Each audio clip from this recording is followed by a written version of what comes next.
पश्चिम बंगाल विधानसभा चुनाव सन 2026 के नतीजे आने के समय ही सियासी पारा 7वें आसमान पर चढ़ गया है। दोस्तों, ममता बनर्जी की पार्टी टीएमसी और चुनाव आयोग के बीच जो जंग चल रहा है, अब देश की सबसे बड़ी अदालत यानी कि सुप्रीम कोर्ट में आज के दिन पहुंच गई है। और सुप्रीम कोर्ट के अंदर आज इस पूरे मामले को लेकर के सुनवाई होगा।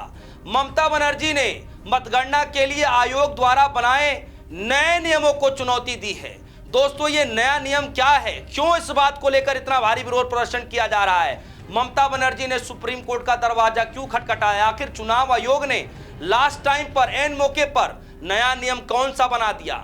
दोस्तों, चुनाव आयोग ने मतगणना की पारदर्शिता बनाने के लिए एक निर्देश दिया था कि काउंटिंग हॉल के भीतर माइक्रो ऑब्जर्वर के तौर पर केंद्र सरकार के कर्मचारी या सार्वजनिक उपक्रमों यानी कि पीएसयूज के स्टाफ को तैनात किया जा सकता है। दोस्तों, ये नया नियम है, जबकि पहले का नियम कुछ और बताया जा रहा था। और ममता बनर्जी ने कहा कि हम ऐसा होने नहीं देंगे, आप एन वक्त पर ऐसा नया नियम बदल नहीं सकते हैं। और इधर चुनाव आयोग को कहना है कि हमने चुनाव की पारदर्शिता बनाए रखने के लिए जो माइक्रो ऑब्जर्वर हैं या फिर माइक्रो ऑब्जर्वर के तौर पर जो केंद्र सरकार के कर्मचारी हैं या सार्वजनिक उपकेंद्र पीएसयूज के जो स्टाफ हैं उनकी तैनाती कर रहे हैं। इसका मतलब कि हम निष्पक्ष चुनाव कराना चाहते हैं, निष्पक्ष काउंटिंग कराना चाहते हैं। लेकिन ममता बनर्जी ने कहा कि ये निष्पक्ष नहीं है बल्कि कुछ और खेल है। आप केंद्र सरकार के कर्मचारियों को ला करके आप क्या बदलाना चाहते हैं, ये निष्पक्ष नहीं है। और इसीलिए दोस्तों, आज सुप्रीम कोर्ट में सुनवाई होने जा रहा है। जस्टिस सूर्यकांत की पीठ पर इस पर फैसला सुना सकती है कि मतगणना पुरानी व्यवस्था से होगा या नए नियमों से कराया जाएगा।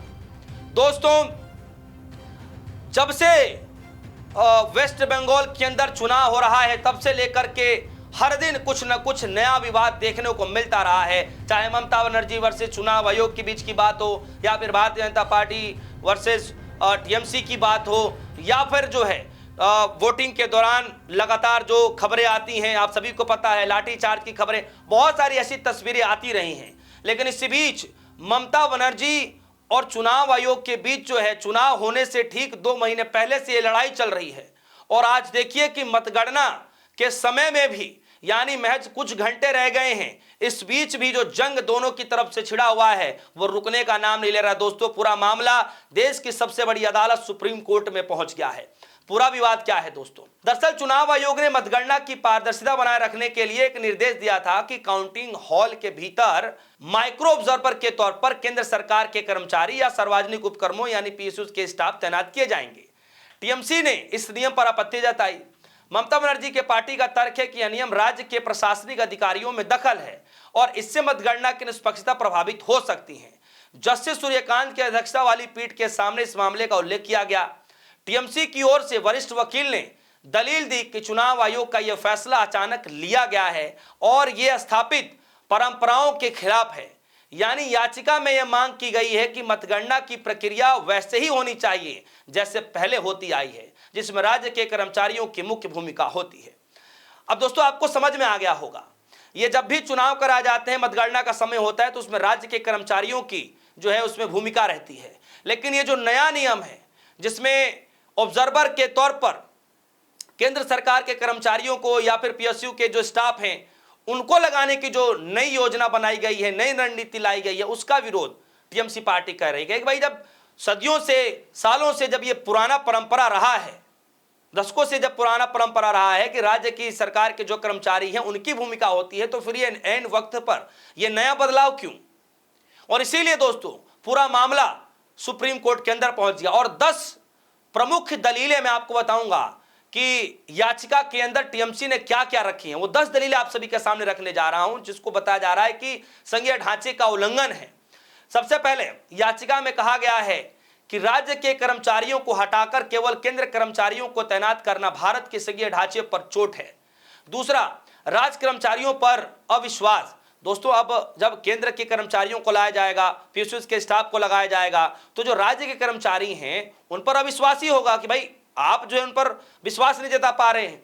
जब आचार संहिता लगा हुआ है, ममता बनर्जी के हाथ में कुछ भी नहीं है, राज्य सरकार के हाथ में कुछ भी नहीं है, सब कुछ चुनाव आयोग के हाथ में है, तो जाहिर तौर पर आप वहां के जो कर्मचारी उनका अपमान कर रहे हैं।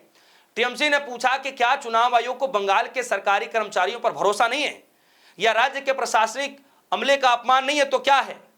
तीसरा जो पॉइंट बताया गया इस दलील में, भेदभाव का आरोप। दलील दी गई कि ऐसे नियम केवल पश्चिम बंगाल के लिए ही क्यों है, अन्य राज्यों में ऐसी सख्ती क्यों नहीं दिखाई गई।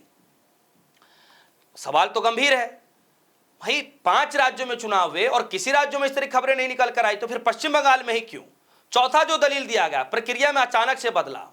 चुनाव के ठीक पहले और काउंटिंग से चंद घंटे पहले नियमों में बदलाव करना कानूनी रूप से गलत है। दोस्तों, जैसे मैंने आपसे कहा कि आखिर चुनाव आयोग की ऐसी क्या मजबूरी है कि अचानक से, तुरंत से, कुछ घंटे पहले ये सारे बदलाव किए जा रहे हैं। इससे पहले भी कई नियमों में बदलाव का आरोप लगा है, खबरें आप सभी को पता है। रातों रात फैसले बदले गए हैं, रातों रात तरीके से नियम बदले गए हैं। और सिर्फ पश्चिम बंगाल में ही क्यों, इतनी पुलिस फोर्स तैनात की गई, इतनी जो है कंपनियों को उतारा गया, सुरक्षा एजेंसियों को, जो आज तक किसी राज्य में नहीं उतारा गया। सबसे ज्यादा ऑब्जर्वर जो लगाए गए पश्चिम बंगाल में लगाए गए, अन्य राज्यों में नहीं लगाए गए। अब जब नए नियम बदलाव किए जा रहे हैं कि राज्य के कर्मचारियों को न लगाकर केंद्र के कर्मचारियों को लगाया जाएगा ऑब्जर्वर के तौर पर, तो फिर ये नए नियम बदलाव क्यों, और राज्य में तो नहीं किए गए।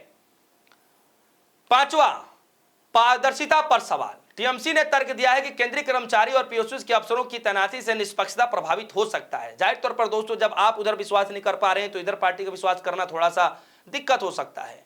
अब राज्य कर्मचारी विश्वास नहीं कर रहे तो उधर कैसे कर्मचारी विश्वास करें। पांचवा, पुरानी परंपरा का हवाला। दशकों से चली आ रही राज्य और केंद्र मिश्रित स्टाफ की परंपरा को अचानक खत्म करना समझ से परे है। यह कहा जा रहा है कि भाई अचानक से एकाएक आप इस परंपरा को खत्म कर रहे हैं। और सबसे लास्ट, प्रशिक्षण की कमी। पार्टी का कहना है कि नए केंद्रीय स्टाफों को स्थानीय भौगोलिक स्थिति और क्षेत्रीय बारीकियों को पता नहीं होता है, जिससे गलतियों की संभावना बढ़ती है। जाहिर तौर पर दोस्तों, जो जहां का निवासी होता है, जो जहां पर काम कर रहा होता है, उस राज्य के स्टाफ को, उस राज्य के कर्मचारियों को अपने राज्य के बारे के तौर तरीकों के बारे में पता होता है। लेकिन केंद्र के कर्मचारियों को दूसरे राज्य में अगर भेज दिया जाएगा तो वहां के तौर तरीके, वहां के नियम कानून के थोड़ा सा समझने में वक्त लगेगा। चूंकि इतना वक्त है नहीं, तो फिर कैसे उसको आप जो है उतना नॉलेज, इतना ज्ञान दे पाएंगे। याचिका के अनुसार काउंटिंग सुपरवाइजर के चयन में राज्य सरकार की राय को पूरी तरीके से नजरअंदाज किया गया है। केंद्रीय बलों और केंद्रीय स्टाफों को भारी तैनाती राज्य के काउंटिंग एजेंट पर मनोवैज्ञानिक दबाव बनेगा। संविधान की धारा 324 का दुरुपयोग है। ममता बनर्जी की ओर से दलील दी गई, चुनाव आयोग अपनी शक्तियों का इस्तेमाल स्वतंत्र चुनाव कराने के बजाय राज्य को दरकिनार करने के लिए कहा जा रहा है। लेकिन दोस्तों, मैं आपको बता दूं कि इतना सब कुछ होने के बावजूद भी चुनाव आयोग ने भी अपना पक्ष रखा है। चुनाव आयोग ने कहा है कि यह कदम केवल चुनाव को पूरी पारदर्शिता और बिना किसी स्थानीय दबाव की गिनती संपन्न करने के लिए है, न कि कोई भेदभाव करने के लिए। दोस्तों, इस खबर को लेकर आपकी क्या राय है, क्या लगता है, क्या कुछ फैसला आएगा चुनाव से पहले? फिर से एक बार यह पूरा मामला चुनाव आयोग वर्सेस ममता बनर्जी और टीएमसी फिर से सुप्रीम कोर्ट की दहलीज पर, और आज सुनवाई होने जा रही है। दोस्तों, क्या लगता है कि कैसा फैसला आएगा, और इस नए नियम बदलने के लिए आपके मन में क्या कुछ चल रहा है? किसी राज्य में बदलाव नहीं किया गया, एंड टाइम पर पश्चिम बंगाल में क्यों? इस पूरे न्यूज को लेकर के, इस पूरी खबर को लेकर आपके मन में जो भी कुछ चल रहा होगा, वीडियो कमेंट सेक्शन में जाएगा, अपनी राय रखिएगा। फिलहाल के लिए दीजिए इजाजत, देखते रहिए न्यूज। धन्यवाद।